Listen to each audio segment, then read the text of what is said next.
روغتیا شتمنی ده. روغ صورت نیمه پاچاهی ده. په دې خبرونه کې د روغتیا اړوند بیلابیل ګټور معلومات درته وړاندې کوو.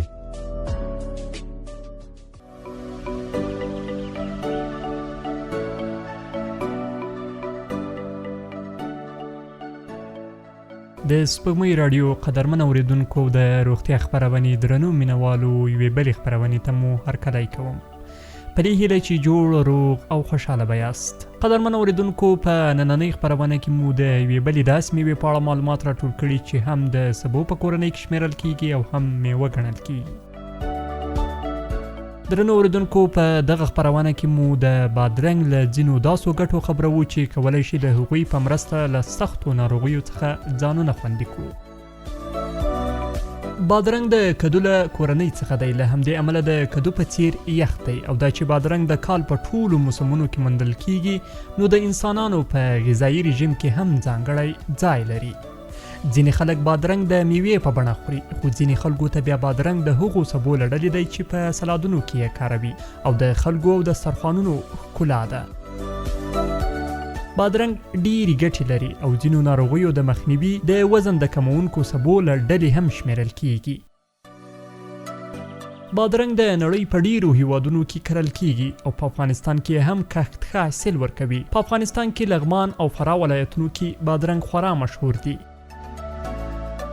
ځینې خلک دا فکر کوي چې ښایي بادرنګ به کومې ګټې نه لري، خو نه، دا فکر سم نه دی، بلکې بادرنګ داسې روغتیایي ګټې لري چې تاسې به یې ونه منئ. بادرنګ په خپل ترکیب کې داسې مواد له ځان سره لري چې کولی شي انسان ورسره له مهلکو ناروغیو وژغوري. په دغه خپرونه کې مو د بادرنګ له ځینو نورو ګټو هم خبرو، په دې هیله چې د خپرونې تر پای را سره ملتیا وکړئ. لومړی، د زړه سوی له منځه وړي او زړه آراموي. دوهم، په خېټه کې د دانو په له منځه وړلو کې مثبت اغیز لري او د خېټې د تیزابو په ختمولو کې مهم رول لري. دریم، د ګردې او مثانې د کاڼو په ویستلو او له منځه وړلو کې ګټور تمامیږي. څلورم، د وینې فشار نورمال ساتي. پنځم، د خولې بدبویي له منځه وړي. شپږم، په خپل ترکیب کې زیاته اندازه اوبه لري چې په دې سره د بدن د اړتیا وړ اوبه ښې پوره کولی شي. اووم، بادرنګ داسې مواد لري چې ورسره سردردي ختمیږي. اتم، داسې مواد هم پکې شته چې د سرطاني حجراتو مخنیوی وکړي، معنا ده چې سرطان ضد خاصیت لري. نهم، ادرار پیدا کوي چې په دې توګه د بدن زهري مواد خارجوي. لسم، بادرنګ د پوستکي د نرمښت لامل ګرځي. که تاسو غواړئ چې پاک او نرم پوستکی ولرئ نو له بادرنګو ګټه واخلئ.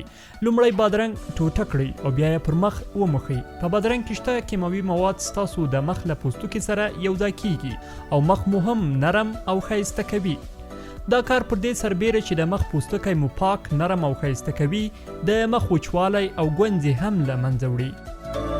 دولسم، د شپې لخوا د بادرنګو خوړل د دې لامل ګرځي چې سهار ډیر په هوساله خوبه راپاڅیږئ او د ارامتیا احساس ولرئ. همدارنګه د هیجان د کمولو لپاره هم بادرنګ ګټور دی. د هوساینې او ارامتیا ترلاسه کولو لپاره او د هیجان له منځه وړلو لپاره لومړی اوبه جوش کړئ او بادرنګ پکې واچوئ. د بادرنګ کیمیاوي مواد د دې لامل ګرځي چې ارامتیا او هوساینه در په برخه کړي. دیارلسم، بادرنګ د الکترولیت، ویټامین بی او قند په لرلو سره د وجود تعادل برابر ساتي. څوارلسم، بادرنګ د هغو غذاګانو له ډلې دي چې 0 کالوري لري. که غواړئ چې د لوږې احساس مو لرې کړي او داسې کالوري ترلاسه کړئ چې د چاغښت مخه ونیسي نو له بادرنګو ګټه واخلئ. پنځلسم، بادرنګ د خولې بدبویي له منځه وړي. د خولې بدبویي لپاره یوه ټوټه بادرنګ واخلئ او په خپلې ژبې برسیره یې کیږدئ. په بادرنګو کې موجوده فوتوشیمایي مواد د خولې بدبویي له منځه وړي. 14 بادرنګ ځینې نه پاکېدونکي رنګونه پاکوي. د بیلګې په ډول د قلم د رنګ له منځه وړل دي او د بادرنګ یوې ټوټې سره کولی شي د قلم د رنګ لیکي او داغونه له منځه یوسي. همدارنګه بادرنګ د فلزي وسایلو لکه توره او د حمام د لوازمو پاکولو لپاره ډیر ګټور دی. که د بادرنګ یوه ټوټه په دغو وسایلو وموښل شي هر ډول لیکي یا له منځه وړلی او ځانګړی ځلا ورکولی شي. 19 د ورځې 2 بادرنګ د انسان د ویټامین سي اړتیا 6% پوره کوي. مګر د بادرنګو د پام وړ خاصیت د هغه یخوالی دی چې په ګرم موسم یعنی اوړي کې ډیر ګټور وي. د بادرنګو خوړل د تازهوالي احساس درکوي. همدارنګه تر یوه بریده د ګرمۍ او تندې مخه هم نیسي ځکه چې بادرنګ 96% له اوبو جوړ دی. نو د یوه بادرنګ خوړل تقریبا له 1 ګیلاس اوبو سره برابریږي. 13 هیره دې نه وي که بادرنګ له پوستکي سره په داسې حال کې وخورئ چې سم نه وي پرېمنځل شوی او یا هم تازه نه وي نو د معدې په هضم کې ستونزه رامنځته کوي. د معدې باد پیدا کوي او ستاسو معدې ته تاوان رسوي. د هغوی چې معدې کمزوري دي کولی شي له شیدو یا شاتو سره یې وخوري.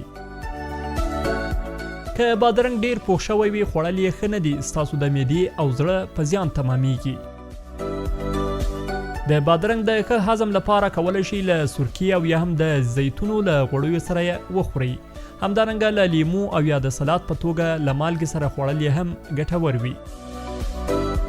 د بادرنګ ځینې ګټې په دې ډول رالنډولی شو چې بادرنګ په هضم کې مرسته کوي. له بدن څخه د زهري موادو په ویستلو کې مرستندویه ثابتېږي او پر جنسي روغتیا یې اغیز مثبت دی. سرطاني ناروغۍ ته هم ګټور دی او هغه وګړي چې د بدن پوست یې وچ وي د بادرنګ کارول ورته ګټه لري.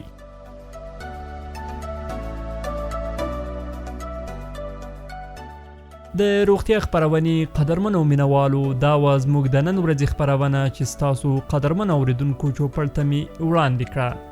تر بیا او بلې خپرونې چې ستاسو درنو اورېدونکو چوپړ ته حاضرېږم تاسو په لوی او بخونکي خدای سپارم. ښاد خوښ او خوشحاله ژوند ولرئ.